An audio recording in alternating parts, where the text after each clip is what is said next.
নবনির্বাচিত ত্রিপুরা প্রদেশ বিজেপি কৃষক মোর্চার রাজ্য সভাপতি প্রদীপ বরণ রায়কে সংবর্ধনা জানানো হলো শান্তিরবাজার বিজেপি মণ্ডল কার্যালয়ে।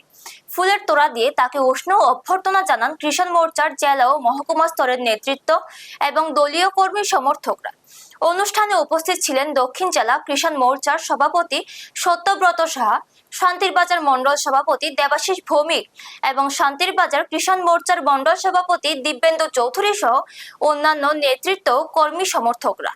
অনুষ্ঠানে নবনির্বাচিত রাজ্য সভাপতি প্রদীপ বরণ রায়কে ফুলের তোড়া দিয়ে শুভেচ্ছা জানান উপস্থিত নেতৃত্বরা। পাশাপাশি কৃষকদের স্বার্থে কৃষক মোর্চার সাংগঠনিক কার্যক্রম আরো শক্তিশালী করা এবং তৃণমূল স্তরে কৃষকদের সঙ্গে আরো নিবিড়ভাবে কাজ করার বিষয়ে আলোচনা করা হয়।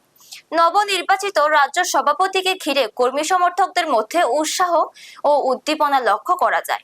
ব্যুরো রিপোর্ট, নিউজ তৎকাল 24।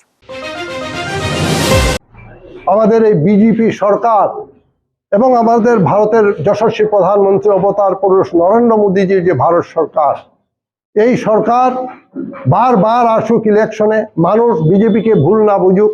সিপিএম এবং কংগ্রেস যেইভাবে আমাদের নামে কুৎসা রটনা করছে, এদের কোনো বেশ নেই। পায়ের নিচের জমি চলে গেছে। এরা যখন রাজত্ব করত তখন মানুষ দেখেছেন সন্ত্রাস কাকে বলে। সবচাইতে বেশি খুন হয়েছেন দক্ষিণ ত্রিপুরায়, এখানে নরমেধ যজ্ঞ চলেছিল। আজকে আমাদের জাতি জনজাতির মধ্যে আমাদের কোনো ভেদাভেদ নেই। আমরা যখন তখন যেখানে সেখানে যাচ্ছি। আমাদের রাজ্যে আমাদের রাজ্যে এই যে গাড়িকে স্কট করে নেওয়া হতো, আমাদের যে বন, এইসব মানুষ ভুলে গেছে।